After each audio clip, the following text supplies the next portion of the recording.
नमस्कार मित्रों, मैं एस आनंद यूनियन एकेडमी में आपका स्वागत करता हूं।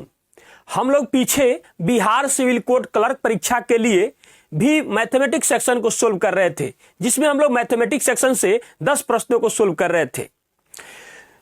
यूनिक प्रकाशन की बुक से हम लोग पीछे प्रैक्टिस सेट नंबर 7 तक सोल्व कर चुके हैं। आज हम लोग प्रैक्टिस सेट नंबर 8 की शुरुआत करने जा रहे हैं, जिसमें मैथमेटिक्स का पहला प्रश्न जो दिया हुआ है वह क्वेश्चन क्या कहता है, आइए हम लोग देखते हैं।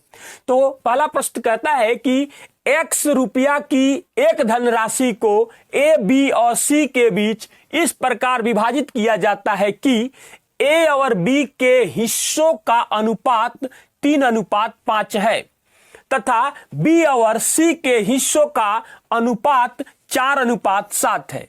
यदि b और c के हिस्सों के बीच का अंतर 1455 रुपया है तो x का मान ज्ञात कीजिए। बहुत आसान प्रश्न है, ध्यान से देखिएगा।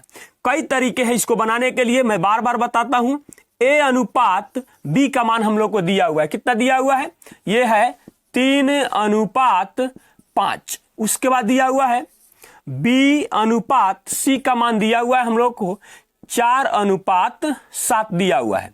तो ध्यान से देखिएगा, b के दोनों जगह पर b के मान को इक्वल करना है, तो है नहीं, तो इसको क्या करेंगे, इसको 4 से मल्टीप्लाई करा देंगे।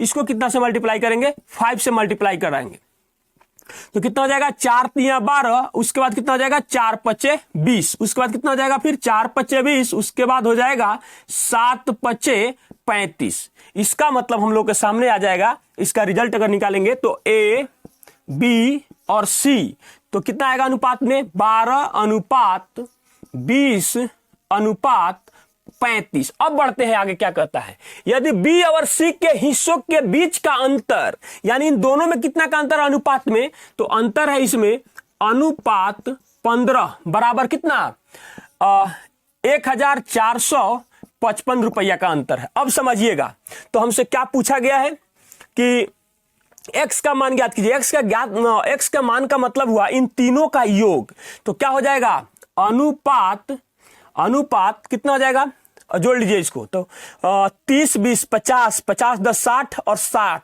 67 हो जाएगा। यानी अनुपात 67 बराबर कितना होगा, तो 1455 भाग हो जाएगा 15 और गुना हो जाएगा कितना 67। जब इस सब का हम लोग मल्टीप्लाई कर देंगे तो ये आएगा 6499 रुपया, और जिस ऑप्शन में 6499 रुपया दिया गया है वही हमारा आंसर हो जाएगा, अर्थात ऑप्शन नंबर ए हमारा आंसर हो जाएगा। चलिए हम लोग अगला प्रश्न देखते हैं, क्वेश्चन नंबर 2।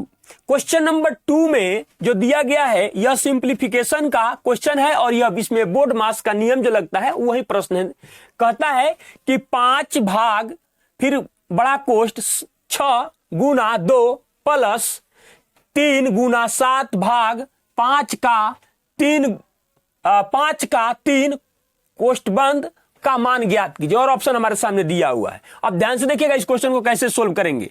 देखिए 5, एक बार क्वेश्चन को ही हम लिख दे रहे हैं, भाग 6। आप चाहे तो यहां पर इसकी क्रिया कर सकते हैं, यहां पर आपको कोई दिक्कत नहीं होगा, डायरेक्ट लिख ही देते हैं, कोई बात नहीं। कितना हो जाएगा, 6 दूना 12, इसमें कोई दिक्कत नहीं होगा आपको, प्लस उसके बाद इसका भी मल्टीप्लाई अलग है, आप कर सकते हैं, चाहे रहने दीजिए। 3 गुना 7 भाग है, रहने दीजिए, ये एक साथ गुना हो जाएगा। 5 या 15, देखिए 15 जो होगा ना डायरेक्ट अब इससे आके इसमें भाग होगा, लिख देते हैं, यानी 5 गुना 3 हो जाएगा, ऐसा रुपया लेगा। अब समझिएगा चीजों को, बहुत आसान होता है। एक बार हम लिखने का चाह रहे थे, कट गया। अब कितना आया, अब देखिए यहां हो जाएगा कितना, 12 25 60, 60 और 7 कितना हो जाएगा 67। यहां तक अगर हम बात करते हैं तो यहां आ रहा हम लोग को 67/5। अब समझिएगा, तो 5 का तो 5 रहेगा ही रहेगा, यहां पर भाग है तो ये उलट जाएगा, तो कितना हो जाएगा 5/67 हो जाएगा। जैसे ही इसको हम लोग गुना करेंगे तो क्या हो जाएगा 25/67, और जिस ऑप्शन में दिया गया है वही हमारा आंसर हो जाएगा। बहुत आसान होता है, अर्थात ऑप्शन नंबर बी हमारा आंसर हो जाएगा। चलिए हम लोग अगला प्रश्न देखते हैं, क्वेश्चन नंबर 3। क्वेश्चन नंबर 3 को मैं सोल्व करूंगा, उससे पहले इस प्रश्न को आप सोल्व कीजिए। जब इस प्रश्न को आप सोल्व कीजिएगा इत्मीनान से, तो थोड़ा सा आपकी समझदारी और बढ़ेगी कि हाँ प्रश्नों को कैसे सोल्व किया जाता है। उसके बाद हम तो सोल्व करेंगे ही करेंगे, तब उसके बाद आप मिलान कीजिएगा कि आखिर मैं इस प्रश्न को कैसे सोल्व कर रहा हूं। क्या सोचने की इसमें टेक्निक है। अगर इस प्रकार के प्रश्न को आप सोच पा रहे हैं, इसका मतलब आपका बेसिक भी क्लियर है और आप इस प्रकार के प्रश्नों को अच्छे ढंग से कम समय में आप सोल्व कर पाइएगा। तो आइए हम लोग देखते हैं प्रश्न को कहता क्या है। एक निश्चित धनराशि पर समान वार्षिक साधारण ब्याज की दर से 3 वर्षों में प्राप्त मिश्र धन, गौर कीजिएगा, प्राप्त मिश्र धन 17,925 रुपया और 7 वर्षों में प्राप्त मिश्र धन 21,825 रुपया है। तो 18,500 रुपया की धनराशि पर पूर्व की दोगुनी ब्याज दर से 4.2/5 वर्ष में प्राप्त साधारण ब्याज कितना होगा। तो सबसे पहले आप इन दोनों का सहायता लीजिएगा और इन दोनों के सहायता से पहले आपको रेट निकालना होगा। उसके बाद एक प्रश्न और इसमें यह छुपा हुआ है और इस प्रश्न को फिर अलग से सोल्व करना पड़ेगा। अब हम लोग समझते हैं, ध्यान से देखिएगा। देखिए 7 वर्षों में तो यहां लिख देंगे 7 ईयर। 7 ईयर का जो मिश्रधन है यानी कि ब्याज भी है इसमें और मूलधन भी है, वो कितना है 21,825 रुपया। उसके बाद ध्यान से देखिएगा, फिर दिया हुआ है 3 वर्षों का। 3 ईयर का जो कितना है 17,925 रुपया दिया हुआ है। तो देखिएगा ध्यान से यहां पर, तो कितना अंतर है, कितने साल का अंतर है, तो 4 साल का अंतर है। 4 साल का अंतर है तो इसमें कितना का अंतर है, 0 का 0 हो जाएगा, फिर 0 हो जाएगा, ये 18 बनेगा तो 18 में से 9 जाएगा तो यहां पर 9 हो जाएगा। उसके बाद यह बन गया कितना हम लोगों का 0, यानी यह बन गया 10, तो 10 में से 7 जाएगा तो यहां पे हो जाएगा 3 और यह कैंसिल हो गया, यानी कि 3,900 रुपया 4 साल में ब्याज होता है। तो इसका मतलब यह पता हो गया कि 1 साल का कितना होगा, तो भाग देंगे 4 से। 9 चौका 36, तो बच्चा कितना यहां पर हम लोग पास 3 और 0 30 बनेगा। 30 का मतलब कितना हो जाएगा 7 चौका 28 और बचेगा 2, 5 चौका 20। 975 रुपया ब्याज जो है 1 साल का मिलता है। अब समझिएगा, तो किसी एक का सहायता लीजिए, 3 साल का आप ज्ञात कर लीजिए। 3 ईयर, तो 3 ईयर का कितना हो जाएगा 3 साल का हो जाएगा। देखिए 3,000 से कम होगा, यानी 3 से गुना कर दीजिए, तो 5 तिया 15 का 5 हो जाएगा। उसके बाद हो जाएगा हम लोग के पास कितना 3 से 7 तीर का 21, 21 और 1 कितना हो जाएगा 22, 22 का 2 हो जाएगा। उसके बाद हासिल हम लोग के पास 2 हो जाएगा, 9 तीर का 27 और 2 कितना हो जाएगा 29 हो जाएगा। यानी कि देखिए यहां पर भी हमको दिख रहा था, नहीं लिखे ताकि मल्टीप्लाई हम लोग करें। देखिए यहां पर देखिए अगर 25 और होता तो यह 1,000 होता, यानी और 3 से गुना करते तो 3,000 आ जाता। तो उसमें से 25 3 बार कम हुआ तो कम हो गया 75। अब ध्यान से समझिएगा, यह हुआ। तो इस मान को क्या करेंगे, इसमें से जैसे ही हम लोग घटाएंगे तो देखिए हम लोग को पी निकल जाएगा। देखिए 17,925 में से 2,925 घट जाएगा तो पी का मान कितना आएगा, पी मतलब प्रिंसिपल मतलब मूलधन पता चल गया। यानी मूलधन जो है हम लोगों का वो है 15,000 रुपया। अब रुकिएगा, अब इस यानी कि 1 साल का ब्याज और इसकी सहायता लेकर हम लोग रेट को ज्ञात करेंगे। तो रेट अब हम लोग ज्ञात करेंगे कि आखिर क्या रेट है। तो इसको भी बनाने के लिए कई तरीके हैं। आप चाहे तो ब्याज बराबर मूलधन गुने समय गुने दर बटा 100 का भी इस्तेमाल कर सकते हैं। या देखिए ये 1 साल का ब्याज है तो इसमें करेंगे क्या कि 975 है, 975 भाग 975 भाग मूलधन के 1% से भाग देंगे। कितना से भाग देंगे, मूलधन के 1% से भाग देंगे। तो जो मान आया ना 1 साल का है तो 1 साल से भाग भी देंगे तो कोई फर्क नहीं पड़ेगा।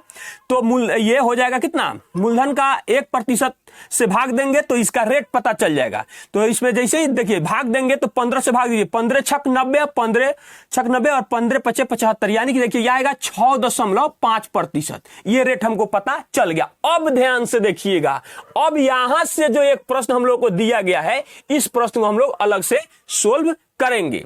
अब यहां से समझने वाली बात यह है, यहां से कह रहा है कि 18,500 रुपया की धनराशि पर पूर्व की दोगुनी ब्याज दर और 4.2/5 वर्ष में प्राप्त साधारण ब्याज कितना होगा।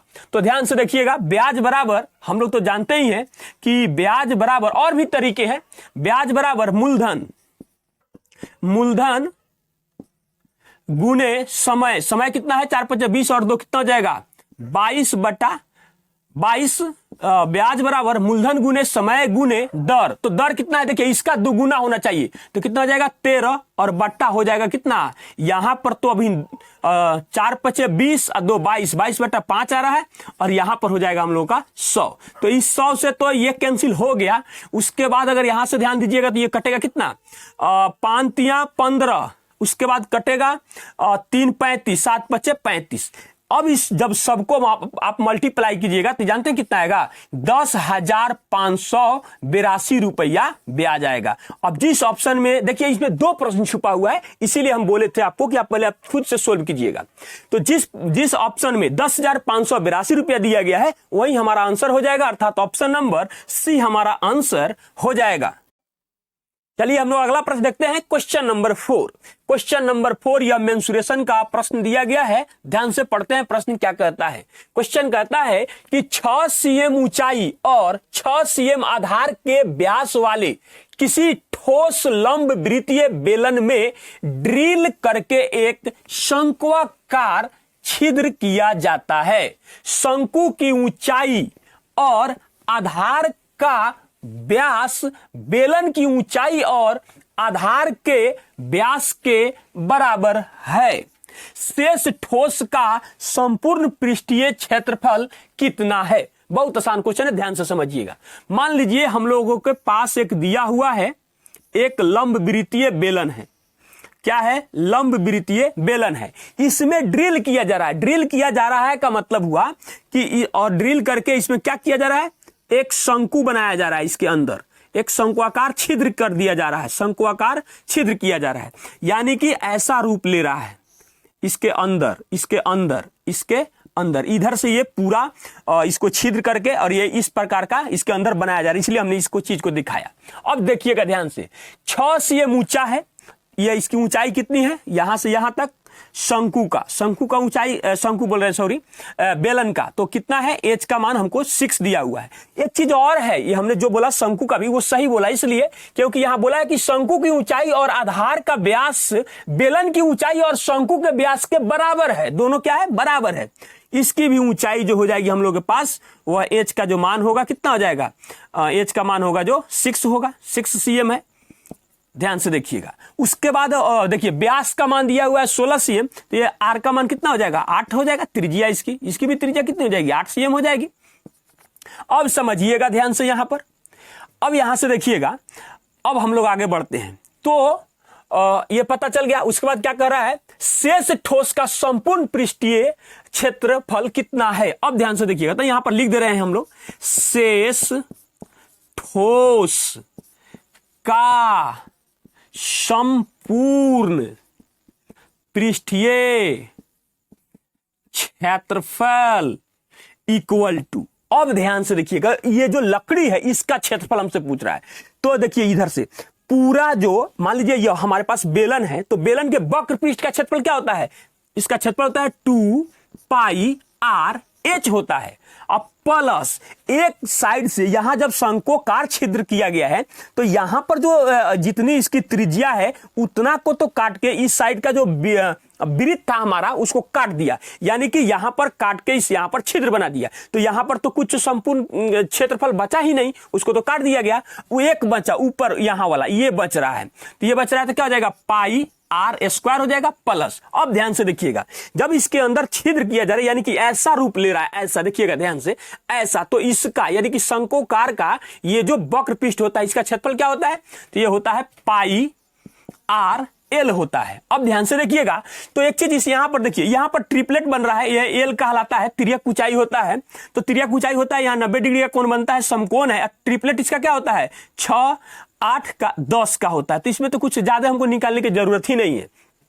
अब मान रखिए यहां पर, तो क्या हो जाएगा, 2 पाई का पाई रहने दीजिए, आर का मान कितना है 8 है और एच का मान कितना है 6 है, प्लस पाई गुना 8 का स्क्वायर हो जाएगा प्लस पाई, आर का मान कितना है 8 है और इसका मान कितना है 10 है। बस कर दीजिए कैलकुलेशन, 8 छक 48, 8 छक 48 और 48 दूना कितना हो जाएगा 96, कितना होगा 48 दूना 96 पाई हो जाएगा, प्लस 8 टाइम कितना हो जाएगा 64 पाई हो जाएगा, प्लस 8 दां कितना हो जाएगा 80 पाई हो जाएगा। अब समझिएगा यहां पर देखिए 20 इसको देंगे तो ये 100 बनेगा, और 4 इसको देंगे तो क्या बनेगा 100 बनेगा। 100 100 200 और 24 इसमें से घट गया यानी 240। कितना आ रहा है 240 पाई cm² हमारा आंसर होगा। और जिस ऑप्शन में यह मान दिया गया है वही हमारा आंसर हो जाएगा, अर्थात ऑप्शन नंबर बी हमारा आंसर हो जाएगा। चलिए हम लोग अगला प्रश्न देखते हैं, क्वेश्चन नंबर 5। क्वेश्चन नंबर 5 यह टाइम एंड वर्क का प्रश्न दिया गया है। ध्यान से देखिए क्वेश्चन को कैसे सोल्व किया जाता है।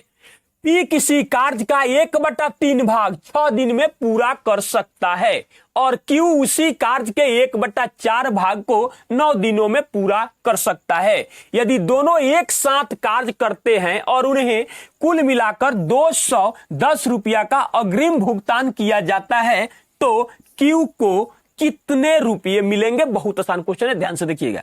देखिए P ऊपर टाइम नीचे इफिशियंसी लिखेंगे, उसके बाद ये Q का चर्चा किया गया। जब 1/3 भाग वह 6 दिनों में करता है तो एक भाग कितने दिनों में करेगा तो 36 18 कितने दिनों में करेगा 18 दिनों में करेगा। उसके बाद Q पर देखिएगा ध्यान से, 1/4 भाग को 9 दिनों में करता है तो एक भाग कितने दिनों में करेगा 36 दिनों में करेगा, 36 दिनों में करेगा। यानी अब इससे इफिशियंसी ज्ञात कीजिए, यहां हो जाएगा 2 और यहां हो जाएगा 1।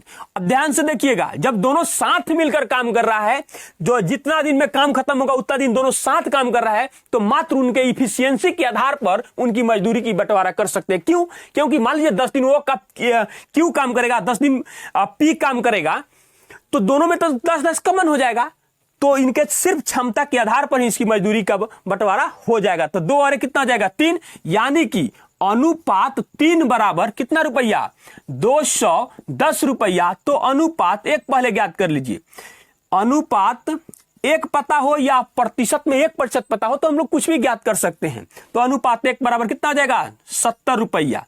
अब समझिए किसके बारे में पूछा गया है, पूछ रहा है Q को कितना रुपया मिलेगा। तो Q का अनुपात कितना है 1 है, यानी इसको मात्र 70 रुपया ही मिलेगा। और जिस ऑप्शन में 70 रुपया दिया गया है वही हमारा आंसर हो जाएगा, अर्थात ऑप्शन नंबर ए हमारा आंसर हो जाएगा। चलिए हम लोग अगला प्रश्न देखते हैं, क्वेश्चन नंबर 6। क्वेश्चन नंबर 6 में कहता है कि एक से बड़ी एक ऐसी संख्या है जिसे 4, 5 और 6 से विभाजित करने पर प्रत्येक स्थिति में शेषफल 3 प्राप्त होता है। 500 से छोटी वह सबसे बड़ी संख्या, ध्यान दीजिएगा, 500 से छोटी वह सबसे बड़ी संख्या ज्ञात कीजिए जो इस स्थिति को संतुष्ट करती हो। बहुत आसान क्वेश्चन है, ध्यान से समझिएगा। सबसे पहले क्या करेंगे 4, 5 और 6 का हम लोग क्या करेंगे एलसीएम ज्ञात करेंगे। तो इसका एलसीएम कितना हो जाएगा, तोड़ दीजिए, 3 दूना 6, उसके बाद 5, इसके बाद 2, यानी कितना आ जाएगा 60 हो जाएगा इसका एलसीएम। अब ध्यान से देखिएगा 500 में हम लोग क्या करेंगे 60 से भाग देंगे, ताकि वो कौन ऐसी संख्या जो फुलफिल कर रही है इस चीज को, कट रही है टोटल से। जब 60 से कटेगी तो उन संख्याओं से भी कटेगी। तो 60 से भाग देंगे कितना आ जाएगा 8 6 48, कितना होगा 8 6 48, यानी कि शेषफल 20 आ रहा है। और 500 से छोटा भी हो जाएगा ये। अब ध्यान समझिएगा 20 आ रहा है तो करेंगे क्या, अब हमसे बोला है कि वह बड़ी से बड़ी संख्या ज्ञात कीजिए जो इस स्थिति को, तो संख्या बराबर डायरेक्ट लिख देते हैं। तो संख्या बराबर हमारे पास हो जाएगा 500 माइनस जो शेषफल है वो। अब ध्यान से देखिए एक चीज और था कि प्रत्येक स्थिति में शेषफल 3 बचे, तो शेषफल 3 इसमें जोड़ देंगे। अब होगा क्या कि इसमें से किसी भी संख्या 4, 5 या 6 से भाग दीजिएगा तो आपको प्रत्येक स्थिति में शेषफल आ जाएगा। जब 60 पूरा कट रहा है ना, तो इससे बड़ी जो भी संख्या होगा इसका मल्टीपल, वो जैसे 480 था तब भी वो 4 से 5 और 6 से पूरा कटता है, सिर्फ इसमें 3 जोड़ दिए तो अब हर स्थिति में 3 शेषफल आएगा। तो घटाएंगे तो क्या हो जाएगा 480 और 3 जोड़ देंगे तो 483, यानी वह जो संख्या है वह 483 है। और जिस ऑप्शन में 483 दिया गया है वही हमारा आंसर हो जाएगा, अर्थात ऑप्शन नंबर बी हमारा आंसर हो जाएगा। चलिए हम लोग अगला प्रश्न देखते हैं, क्वेश्चन नंबर 7। क्वेश्चन नंबर 7, अगर आप यहां तक पहुंच गए हैं क्वेश्चन नंबर 7 तक, तो आप वीडियो को यहीं पे पॉज कीजिए। यह टाइम एंड वर्क का प्रश्न है, आप पहले इसको स्वयं बनाइए, आप अपने खुद से पहले बनाइए, उसके बाद हमारे आंसर से आप मिलान कीजिएगा। ध्यान से देखिएगा इस क्वेश्चन को मैं कितना आसानी से सोल्व करता हूं कि यदि x और y एक साथ मिलकर किसी कार्य को 10 दिनों में पूरा कर सकते हैं, Y और Z उसी कार्य को 12 दिनों में पूरा कर सकते हैं तथा Z और X उस कार्य को 15 दिनों में पूरा कर सकते हैं, तो X अकेला यानी कि तो अकेला X उस कार्य को कितने दिनों में पूरा करेगा।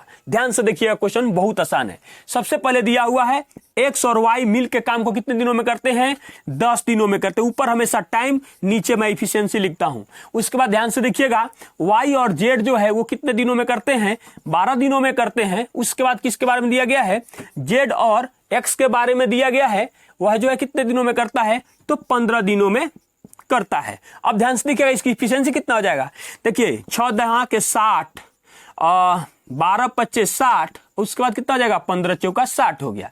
यानी कि पहले X Y और Z का एफिशिएंसी ज्ञात कीजिए। तो X Y और Z का एफिशिएंसी कितना हो जाएगा, 6 4 10 और 5 15, 15/2 हो जाएगा। क्यों 2 से भाग क्यों दिए, तो देखिए 2 बार X है, 2 बार Y है और 2 बार Z है, इसलिए। अब ध्यान से देखिएगा, X Y Z में से यदि हम लोग Y और Z के मान को घटा देंगे तो हम लोग को किसकी क्षमता पता चल जाएगी, X की क्षमता पता चल जाएगी। तो इसमें से जब हम लोग जाएंगे घटाने तो क्या आएगा, देखिए -5, तो 5 दूना 10, यानी आ जाएगा 5/2 आ जाएगा। तो अब ध्यान से देखिएगा, 5/2 में हम कितना से गुना कर दें कि ये जो गुणनफल है ये मान हम लोग के पास आ जाए, यानी कि किसी एक के बराबर होना चाहिए। हर जगह 60 तो हर जगह 60 ही आना चाहिए।